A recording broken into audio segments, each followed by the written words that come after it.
ونستغفره ونعوذ بالله من شرور أنفسنا ومن سيئات أعمالنا من يهده الله فلا مضل له ومن يضلل فلا هادي له وأشهد أن لا إله إلا الله وأشهد أن محمدا عبده ورسوله يا أيها الذين آمنوا اتقوا الله حق تقاته ولا تموتن إلا وأنتم مسلمون يا أيها الناس اعبدوا ربكم الذي خلقكم من نفس واحدة وخلق منها زوجها وبث منهما رجالا كثيرا ونساء واتقوا الله الذي تساءلون به والأرحام إن الله كان عليكم رقيبا يا أيها الذين آمنوا اتقوا الله وقولوا قولا سديدا يصلح لكم أعمالكم ويغفر لكم ذنوبكم ومن يطع الله ورسوله فقد فاز فوزا عظيما أما بعد فإن خير الحديث كتاب الله وخير الهدي هدي محمد صلى الله عليه وسلم وشر الأمور محدثاتها وكل محدثة بدعة وكل بدعة ضلالة وكل ضلالة في النار أعوذ بالله من الشيطان الرجيم بسم الله الرحمن الرحيم وإذا مس الإنسان الضر دعانا لجنبه أو قاعدا أو قائما فلما كشفنا عنه ضره مر كأن لم يدعنا إلى ضر مسه كذلك زين للمسرفين ما كانوا يعملون. ہر قسم کی حمد و ثنا بڑائی بزرگی اللہ رب العالمین کے لیے لائق و زیبا ہے جو ہم تمام کا خالق رازق مالک پالنہار اور پروردگار ہے. درود و سلام ہو تمام نبیوں پر بالخصوص ذات مقدسہ مطہرہ مبارکہ پر جن کا نامی گرامی احمد مجتبی محمد مصطفیٰ صلی اللہ علیہ وسلم ہے. اللہم صلی وسلم وبارک علی نبینا محمد. محترم حضرات، ابھی خطبہ مسنہ کے بعد آپ کے سامنے سورہ یونس سورہ نمبر 10 کی آیت نمبر 12 پڑھا ہوں. اللہ رب العالمین اس آیت میں انسان کی دو حالتوں اور دو کیفیتوں کا ذکر کیا ہے. اللہ تعالیٰ نے فرمایا وَإِذَا مَسَّ الْإِنسَانَ الضُّرُّ، جب انسان کو تکلیف پہنچتی ہے، دعانا لجنبه أو قاعدا أو قائما، لیٹے بیٹھے کھڑے وہ ہمیں پکارنے لگتا ہے. فلما کشفنا عنہ ضرہ، اور جب ہم رحم کر کے اس کی تکلیف کو دور کرتے ہیں، اس کی پریشانی کو دور کرتے ہیں، مر کأن لم يدعونا إلى ضر مسہ، وہ ایسے ہو جاتا ہے اور ایسے بدل جاتا ہے جیسے اسے کوئی تکلیف پہنچی نہیں تھی. كذلك زين للمسرفين ما كانوا يعملون، اور ایسے ہی حد سے تجاوز کرنے والے بندوں کو ان کے اعمال مزین کر دیے جاتے ہیں. حضرات، اس آیت میں اللہ رب العالمین انسان کے دو چہرے بتایا ہے، دو کردار بتایا ہے. حالت مصیبت میں ایک چہرہ اور حالت نعمت میں ایک چہرہ. سکھ کی زندگی ہوتی ہے تو ایک کردار، دکھ کی زندگی آتی ہے تو دوسرا کردار. زندگی میں پریشانی، تنگی، بیماری آتی ہے، انسان گڑ گڑاتا ہے، عاجزی کرتا ہے، اللہ کے سامنے رونے لگتا ہے اور اللہ کے سامنے دست سوال دراز کرتا ہے. اور جب اللہ رب العالمین اسے اس کی مصیبت سے بچا لیتا ہے، چھٹکارا دے دیتا ہے، خوشی اس کی زندگی میں اور آسانی اس کی زندگی میں آتے ہیں، تو وہ انسان گھمنڈ کا شکار ہوتا ہے، غرور کا شکار ہوتا ہے اور اللہ رب العالمین سے اپنے تعلق کو توڑ لیتا ہے. اور یہی حال مشرکین مکہ کا بھی تھا. جب وہ سمندری سفر میں ہوتے اور جب کشتی ان کی طوفان کے حوالے ہو جاتی، وہ اللہ رب العالمین ہی کو پکارا کرتے تھے. اپنے معبودان باطلہ کو بھول کر، چھوڑ کر صرف اللہ رب العالمین سے مدد کا سوال کیا کرتے تھے.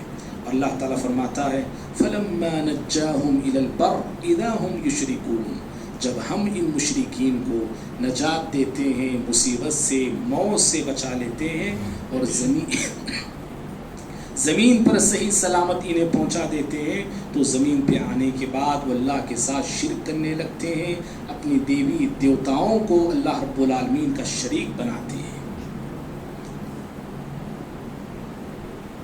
حضرات، اس آیت میں ہم نے سمجھا، ہمیں یہ بات معلوم ہوئی کہ انسانوں میں ایسے بہت سارے لوگ موجود ہیں جن کا کردار، جن کا چہرہ مصیبت میں ایک ہوتا ہے اور نعمت اور دولت کی زندگی میں ایک ہوتا ہے. مصیبت آتی ہے اللہ سے بڑا لو کا لگتا ہے, اللہ سے بڑا تعلق وہ بنا لیتے ہیں اور اللہ اللہ کہنے لگ جاتے ہیں, اور مصیبت کے بادل جیسے ہی چھٹ جاتے ہیں, ختم ہو جاتے ہیں, اللہ تعالیٰ کو بھولنا, اللہ کی عبادت سے غافل ہو جانا اور اللہ رب العالمین کو اثر نواز اللہ تعالیٰ کو ایک دم فراموش کر دینا, ایسے لوگوں کا معمول ہوتا ہے. اور انسانوں میں ایسے بھی انسان ہوتے ہیں جو موقع دیکھ کے عبادت کرتے ہیں. موقع دیکھ کے چوکا مارنا ہم جیسے کہتے ہیں, ایسے موقع دیکھ کے عبادت کرنے والے. موقع اچھا ہے, دنیا بننے والی ہے, دولت ملنے والی ہے, عہدہ ملنے والا ہے, کرسی ملنے والی ہے, مقام اور مرتبہ پوزیشن ملنے والی ہے, تو اب اللہ اللہ کیا عبادت ان کی زندگی میں آتی ہے. عبادت کا بڑا اہتمام ہے, اللہ رب العالمین کی اللہ تعالیٰ کی بندگی کا بڑا اہتمام وہ کرنے لگتے ہیں. اور اگر اس کے برعکس کوئی چیز ملنے کے امکانات نہیں ہیں, چیزیں کھونے کے امکانات ہیں, تو پھر اللہ رب العالمین کے دین سے وہ دور رہنے میں ہی نجات سمجھتے ہیں. اللہ تعالیٰ سورہ حج میں سورہ نمبر 22 میں اللہ رب العالمین نے فرمایا وَمِنَ النَّاسِ مَن يَعْبُدُ اللَّهَ عَلَى حَرْفٍ, لوگوں میں ایسے لوگ بھی ہیں جو کنارے پہ کھڑے ہو کے اللہ کی عبادت کرتے ہیں. کنارے پہ, کنارے کا کیا مطلب, اسلام اور کفر کے کنارے پہ کھڑے ہو کے اللہ کی عبادت کرتے ہیں. فَإِنْ أَصَابَهُ خَيْرٌ اطْمَأَنَّ بِهِ, اور اگر انہیں خیر ملتا ہے, بھلائی ملتی ہے, بڑے اطمینان سے وہ رہتے ہیں, اسلام پہ وہ قائم رہتے ہیں. فَإِنْ أَصَابَتْهُ فِتْنَةٌ انْقَلَبَ عَلَى وَجْهِهِ, اور اگر آزمائش سے وہ دو چار ہوتے ہیں, پریشانیوں میں وہ گرفتار ہوتے ہیں, تو اپنے منہ کے بل اسلام سے پھر جاتے ہیں. خسر الدنیا والآخرہ, اللہ تعالیٰ فرماتا ہے کہ دنیا میں سب سے زیادہ نقصان میں اگر کوئی ہے تو ایسے کردار کے لوگ ہیں جو اسلام اور کفر کے سرحد پہ کھڑے ہوتے ہیں. اسلام کو بھی کبھی کبھار گلے لگا لیتے ہیں, کفر کو بھی کبھی کبھار گلے لگا لیتے ہیں. فائدہ ملتا ہے تو اسلام میں قدم رکھا, نقصان اگر ہوتا ہے تو کفر میں قدم رکھا. خسر الدنیا والآخرہ, دنیا میں سب سے زیادہ نقصان میں ایسے لوگ ہیں, اور یہ سب سے بڑا نقصان ہے. ذالک هو الخسران المبین, سب سے بڑا نقصان اور سب سے بڑا گھاٹا یہی گھاٹا ہے, کیونکہ یہ لوگ نہ اسلام کے بنے نہ کفر کے بنے. کفر کے بنتے تو دنیا بن جاتی, دنیا مل جاتی. اسلام کے بنتے تو آخرت تو ملنی ہی تھی, آخرت تو بننی ہی تھی. لیکن یہ لوگ دنیا پرست بنے ہوئے تھے, ہوس کے پجاری تھے, دنیا کا مفاد یہ چاہتے تھے, نہ اسلام کے بن سکے نہ کفر کے بن سکے. اسی لیے سب سے بڑے نقصان میں یہی لوگ ہیں. بعض مفسرین کہتے ہیں یہ آیت ان بدوؤں اور دیہاتیوں کے بارے میں نازل ہوئی جو اسلام لے آ کے مکہ سے مدینہ ہجرت کر کے جاتے ہیں. مدینہ آنے کے بعد وہ صحت یاب رہتے, دولت میں ان کی اضافہ ہوتا, جانوروں میں ان کے اضافہ ہوتا, ان کے گھر میں بیٹے کی اولاد, گھر میں اولاد ہوتی, یعنی بیٹے کی شکل میں اولاد ہوتی. تو وہ لوگ یہ کہتے تھے کہ یہ دین اسلام میں برکت ہی برکت ہے بھائی, بڑا اچھا دین ہے یہ, جب سے ہم مسلمان ہوئے ہیں تب اس سے فائدہ ہی فائدہ ہمارا ہے, تب اس سے ہماری زندگی بن رہی ہے, دنیا بن رہی ہے. اور اگر اس کے برعکس معاملہ ہوتا, کچھ نقصان ہو جاتا, کچھ پریشانی آتی زندگی میں, کچھ تنگی آتی, تو یہ کہتے کہ یہ اسلام, اس دین میں کوئی خیر نہیں ہے بلکہ شر ہے اس کے اندر, نقصان ہے اس کے اندر, اور فوراً وہ اسلام ہی سے پھر جاتے اور اسلام ہی سے مرتد ہو جاتے. اللہ رب العالمین ایسے لوگوں کے تعلق سے یہ آیت نازل فرمایا. لیکن جو سچے مومن ہوتے ہیں ان کا کردار کیا ہوتا ہے؟ سچے مومنوں کا کردار یہ ہوتا ہے, حالت سکھ ہو یا حالت دکھ ہو, خوشی کی زندگی ہو یا غمی کی زندگی ہو, راحت والی زندگی ہو, مصیبت والی زندگی ہو, جو مومن بندے ہوتے ہیں وہ ہر حال میں, ہر صورت میں دین پر جمے رہتے ہیں, اسلام پہ جمے رہتے ہیں, عبادت پہ قائم رہتے ہیں. پیارے نبی صلی اللہ علیہ وسلم فرماتے ہیں ان اصابتہ سراء شکر, اگر مومن بندے کو زندگی میں خوشی ملتی ہے، مسرت ملتی ہے، نعمت ملتی ہے، وہ اللہ رب العالمین کا شاکر بندہ بن کے زندگی گزارتا ہے، اللہ کا شکر گزار ہو کے رہتا ہے، اور نعمتیں پا کر بھی وہ ناشکرا نہیں ہوتا ہے۔ وَإِنْ أَصَابَتْهُ ضَرَّاءُ صَبَرَ، اور اگر زندگی میں تنگی تکلیف آتی ہے مومن بندے کی زندگی میں، تو مومن بندے تنگی اور تکلیف پہ صبر کرتے ہیں، تنگی اور تکلیف میں بے صبرے نہیں ہوتے ہیں۔ معزز بھائیوں، ایک تمہید تھی جو میں نے آپ کے سامنے 2 آیتوں کی روشنی میں رکھا۔ یاد رکھیے، معاشرے میں ایسے بہت سارے لوگ آپ کو ملیں گے، مجھے ملیں گے، یا ہم میں سے ایسی ہماری یہ سوچ ایسی بن سکتی ہے، اسلام پر عمل کرنے کے تعلق سے بہت سارے انسانوں کی سوچ غلط ہے، نظریہ غلط ہے، تصور غلط ہے، خیالات غلط ہیں۔ اسلام پہ عمل ہم کب کرتے ہیں، کیسے کرتے ہیں؟ کچھ ہمارا فائدہ بنتا ہے تو اسلام مبارک ہے، اگر ہمارا کچھ نقصان ہوتا ہے تو اسلام ہمارے لیے مبارک نہیں ہے۔ ہماری بات بنتی ہے تو اچھی بات ہے، ہم مسجد کو آئیں گے، دیں گے، کریں گے۔ ہماری بات نہیں بنتی ہے تو ہمارا اس مسجد سے کوئی تعلق نہیں۔ اگر ہمارا کچھ فائدہ یہاں ہونے والا ہے تو ٹھیک ہے بھائی، یہ جماعت اچھی ہے، یہ جمعیت اچھی ہے، یہ لوگ اچھے ہیں۔ اور اگر ہمارا یہاں پہ ہماری بات نہیں بنتی ہے، ہماری عزت یہاں پہ نہیں ہے، جمعیت بھی اچھی نہیں، لوگ بھی اچھے نہیں، جماعت بھی اچھے نہیں، یہ تو ایک عام سی بات تھی۔ اسلام کے تعلق سے لوگوں کے بڑے غلط نظریات پائے جاتے ہیں۔ آج کے خطبہ جمعہ میں وہی غلط نظریات آپ کے سامنے بتاتے ہوئے انشاءاللہ ہم بات کو رکھیں گے۔ سب سے پہلا غلط نظریہ اسلام کے حوالے سے جو انسانوں میں پایا جاتا ہے وہ یہ ہے، اسلام میں آنے کے بعد یا اسلام قبول کر لینے کے بعد، یہ تو غیر مسلم جو اسلام میں آ رہے ہیں، ہم جو مسلمان ہیں، اللہ نے ہمیں پہلے ہم شرک میں تھے، بدعات میں تھے، اللہ نے ہمیں صحیح توحید کی سمجھ عطا فرمایا، دین کی سمجھ عطا فرمایا، بدعات کو ہم نے چھوڑا، متبع سنت بنے، سنت کی پیروی کرنے والے بنے، اور صحیح راستے پہ ہم قائم ہو گئے۔ اب ہماری سوچ کیا بنتی ہے؟ اسلام میں جو نیا آتا ہے اس کی سوچ، جو مسلمان ہیں پھر لیکن صحیح راستے پہ آتے ہیں، ان کی سوچ یہ بنتی ہے اب ہم صحیح راستے پہ آئے ہیں نا، ہماری زندگی اچھی ہونی چاہیے، کوئی پریشانی نہیں آنا، کوئی غم نہیں آنا، سکون کی زندگی ہونا، آرام کی، اطمینان کی زندگی ہونا، ہم نے ہماری دولت میں اضافہ ہونا چاہیے۔ کیوں؟ صحیح راستے پہ آ گیا ہونا، میں پہلے کچا مسلمان تھا، پکا بن گیا ہوں، میں میری تجارت بننا چاہیے، پہلے بے نمازی تھا نا، میں اب نمازی بنا ہوں، اس لیے یہاں سے وہاں سے پتہ نہیں کہاں سے دولت کے انبار میرے سامنے لگنا چاہیے۔ کیوں؟ پکا نمازی بنا ہوں میں، اسی لیے میری دنیا بننا چاہیے، لائف بننا چاہیے۔ اسلام کو میں اور آپ دنیا کے نقطہ نظر سے دیکھتے ہیں کہ اسلام پہ عمل کریں گے، دنیا بنتی ہے تو دولت ملتی ہے، تو عہدہ ملتا ہے، تو مقام ملتا ہے، تو اسلام ہمیں مبارک ہے۔ اس نظریے سے لوگ اسلام پہ عمل کرتے ہیں، اور اگر تنگی آتی ہے، مصیبت آتی ہے تو فوراً گھبرا جاتے ہیں، ڈر جاتے ہیں، کیا سمجھتے ہیں؟ اللہ مسلمان ہوا میں، مجھ پہ تنگی آ رہی ہے، پہلے کی زندگی اچھی تھی بھائی، کیا دکان میرا چلتا تھا، کیا مکان میرا چلتا تھا، ارے جب میں بدعات میں تھا، شرک میں تھا، بہت اچھی لائف گزار رہا تھا میں، لیکن اب متبع سنت بنا، اب میں سنت والا بن گیا، میں پیارے نبی کی پیروی کرنے والا بن گیا میں، اب یہ کیا مصیبتیں، یہ کیا پریشانیاں، پہلے کی لائف اچھی تھی، پہلے کی زندگی میری اچھی تھی۔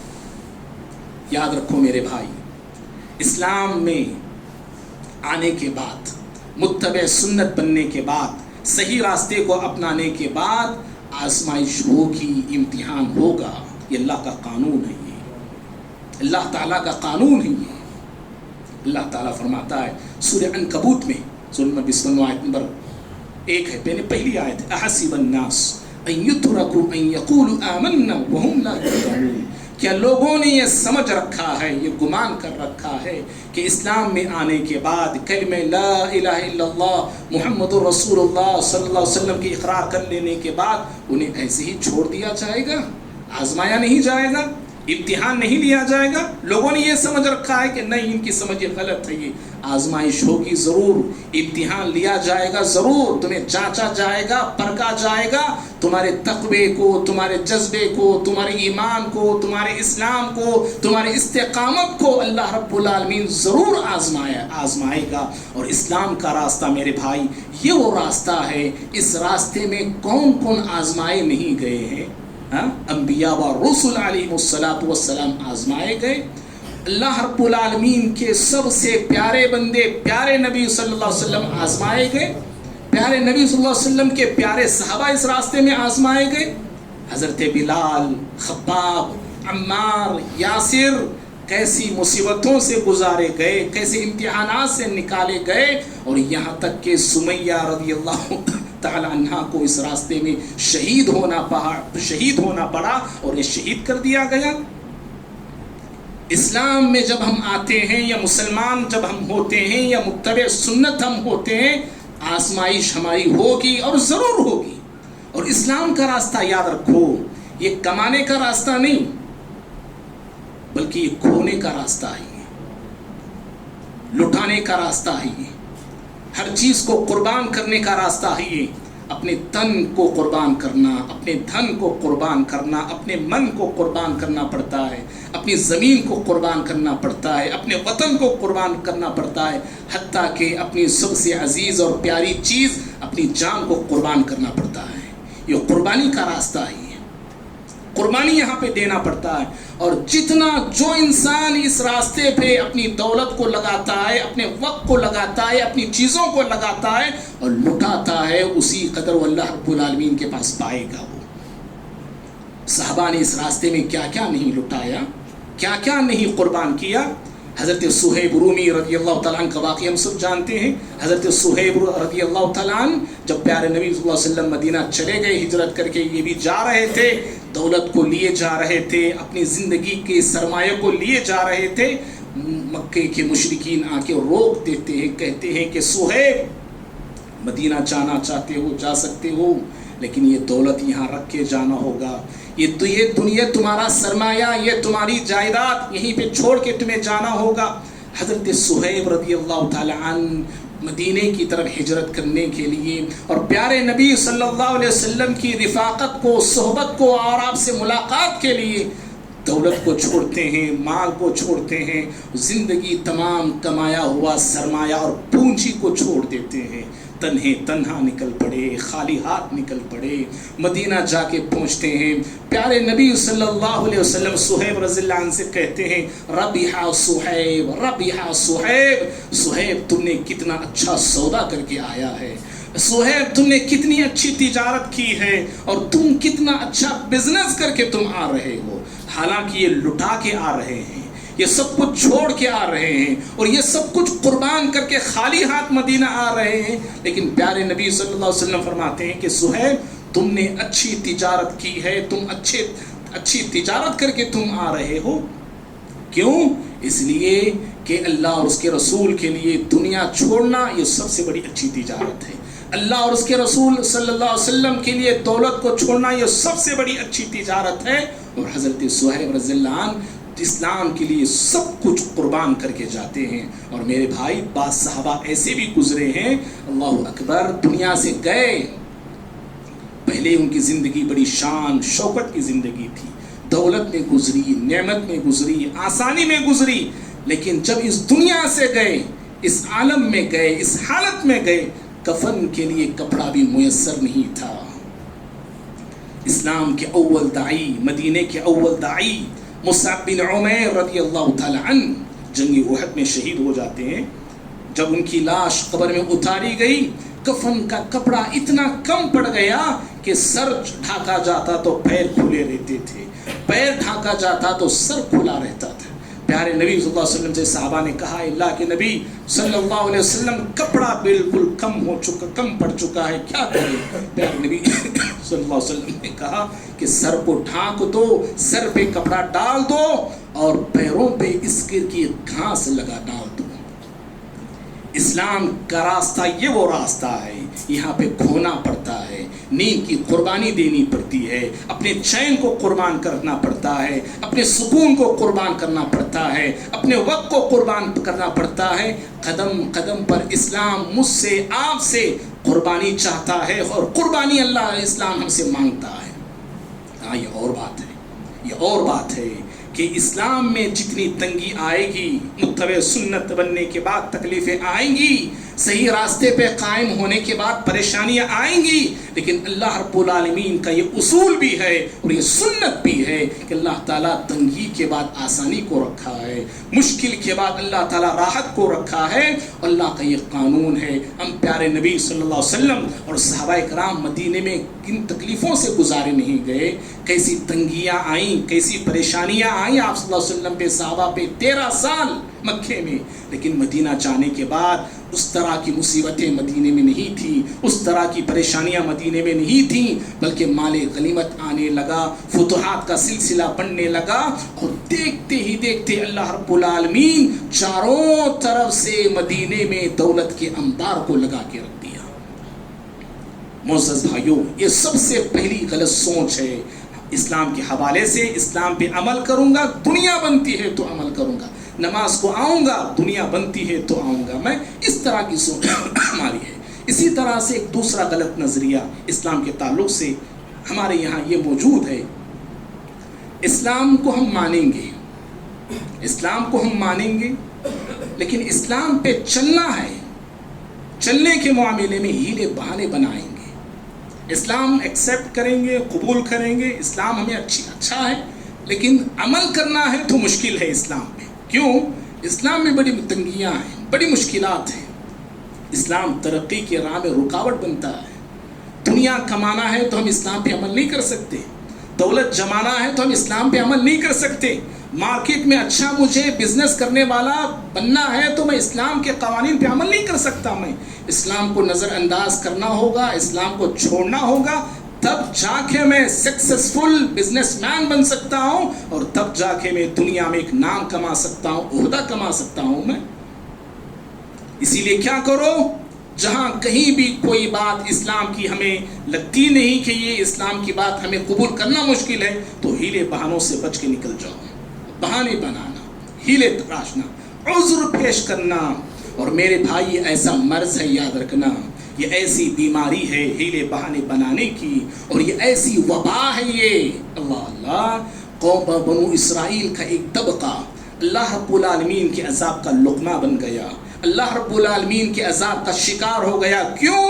اس لیے کہ اللہ رب العالمین کا فرمان آنے کے بعد، اللہ رب العالمین کا حکم آنے کے بعد ہیلے بہانوں سے انہوں نے کام لیا۔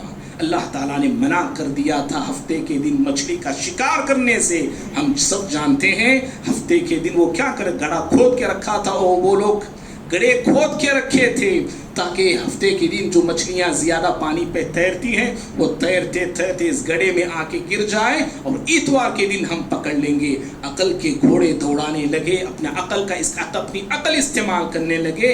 کیا ہوا؟ اللہ تعالیٰ کہتا ہے سورہ بقرہ میں، کونوا قردۃ خاسئین، اللہ رب العالمین ایسے ہیلا بہانہ بنانے والے اور اللہ رب العالمین کے فرمان کو نظر انداز کرنے والے لوگوں کو ذلیل بندر اللہ تعالیٰ نے بنا دیا، ذلیل بندر۔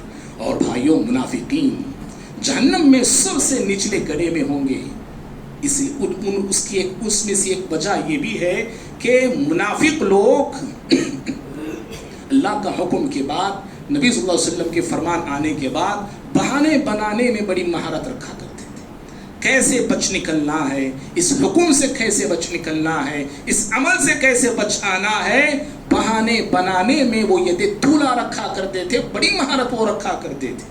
جب انہیں حکم دیا جاتا اللہ کے راستے میں جہاد کے لیے نکلو، دنیا سے کفر کا خاتمہ کرنا ہے اور اللہ تعالیٰ کی زمین پہ اللہ کے قانون کو پھیلانا ہے، نکل آؤ اللہ رب العالمین کے راستے میں جنگ کے لیے، جہاد کے لیے، تو منافقین موت کے ڈر سے بہانے بناتے، موت کو یاد کر کے گھبرا جاتے۔ اللہ نے قرآن میں جواب دیا انہیں سورہ نساء میں، یہ اینما تکونوا یدرککم الموت ولو کنتم فی بروج مشیدہ۔ اے دنیا کے عاشق لوگوں، اے زندگی سے محبت کرنے والے لوگوں،